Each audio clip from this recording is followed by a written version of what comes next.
Good morning, good afternoon, good evening. Welcome to Techstroverts, the podcast exploring the how behind the who of people working in tech. My name is Martina Simon and I am your host. This podcast covers anything but the job.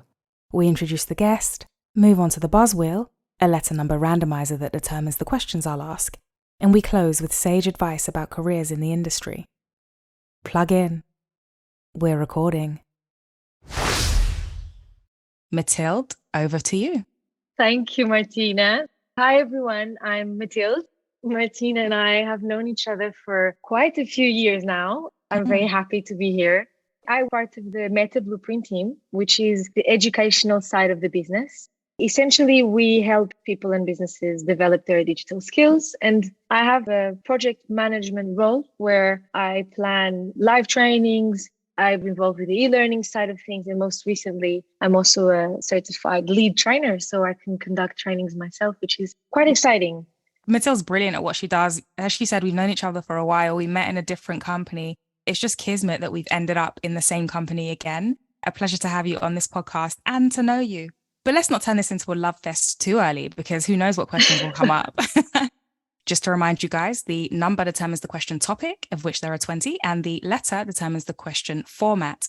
Matilde, let's kick this off. Give me a letter and a number combination, please. Let's do it. M20. M for Matilde and 20. So you've launched straight in. Number 20 is the topic of taboo. And this one's quite user-friendly. Under M, the question is, should the number of hours worked per week stay standardized or be determined on output? So I have a strong opinion on this. I feel like anyone can do their own hours as long as they do their job. It doesn't really matter what's the standard hours. There's no such thing as standard hours. That's my belief. Mm-hmm. You could work very productively Monday to Wednesday, but then Thursday and Friday, you're not as productive and not do as many hours. But I strongly believe that when you're passionate about what you do and when you do it very well, no one should be counting your hours or looking at that firmly. I think it's all about the job and the end result. I tend to agree. And that's fine because we have it now. Well, as long as we get the job done, nobody's checking. But would you be comfortable if you had to now work to the grindstone because you knew you were only getting paid if you did? So in Portugal, actually, that happens a lot. You tap in and you tap out. And also when you go on cigar breaks, they're timing your cigar break. Yes, that's micromanaging. I feel like that's micromanagement. People take tea breaks. They don't measure those. Like when people go stretch their legs. Yeah, I don't like that.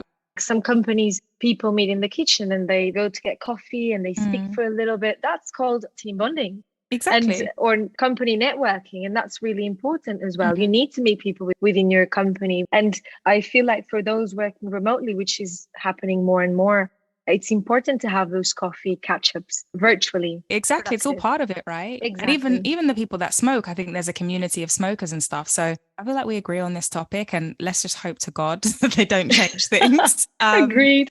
Matilde, give me another letter and number, please. B3. 3 is the topic of sounds. And the question is, can you hear crickets at night from where you live? I don't think I can hear crickets, but I can definitely hear owls. Wow. I live in an interesting place. So I live 15-minute drive away from the center of Lisbon. I'm sort of near a forest, which is really nice as well. So I'm in a very quiet area. I listen to a lot of birds in the morning, which is so nice. But in the evening, it's fairly quiet. It's wild in London at the moment where you're walking through the city at night and I shit you not, 2 foxes with red eyes shoot by you. You're like, what is this? Remember that story when a fox stole a baby? I don't know if that's real or not, but I swear I read that somewhere. I don't know about a stealing. Like, where's it going to go with it? Like, raise it as its own, like Mowgli in the jungle. Yeah, it's like an eagle that stole a dog. What? An eagle hunts a dog in America, in the United States. Like things like that just creep me out. Okay, so no crickets, but maybe owls. Let's move on over to another letter and number combination, please. D1. 1 is the topic of family. And the question for D is, did any of your siblings or cousins ever teach you something that got you into trouble? This is a bad story. I feel like I'm ready. Oh my God. My cousin and I We were kids. I was around 7. He must have been 9. And there was a couple of birds flying around in this area. And we had just gone to the pool and we kept watching the birds. And for some reason, Tomasz, my cousin, he said, why don't we just keep the birds? He was like, I have an idea. We have towels.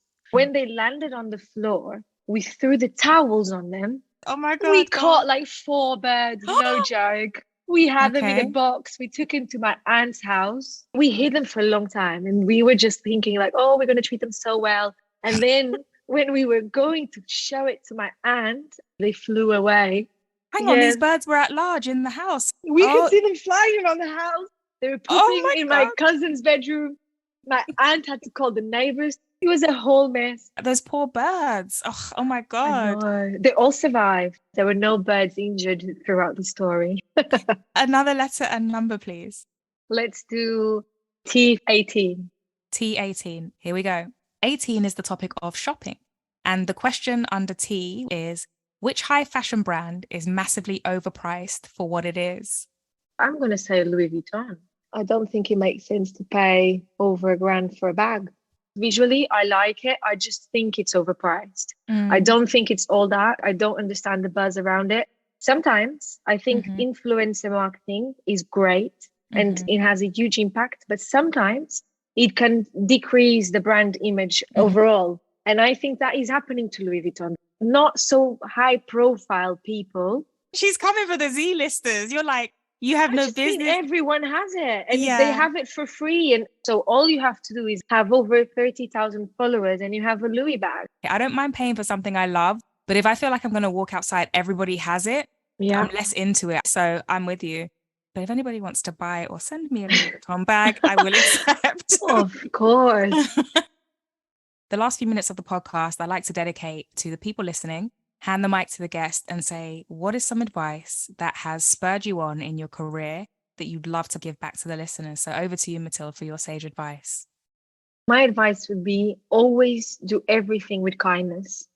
Being kind is very important. And I think that even when someone doesn't treat you the best way, that's the best way to treat someone, because the way you treat them shows them a lesson and it has a good impact on others. And then the other one is nothing can ever be too big for you to pursue. It's an advice that I give to others and I keep giving it to myself still. It's something that I still work on. Sometimes you ask yourself, am I good enough? Am I doing the right things? Do I tick all the boxes? And especially women, we ask ourselves, do we tick all the boxes? Absolutely. We don't have to tick all the boxes. Men don't ask if they tick all the boxes. When we do the job, we may excel and we didn't have to tick 10 boxes that were, some of them may even be irrelevant. If we want to go for it, just go. I think you're going to give a lot of people inspiration.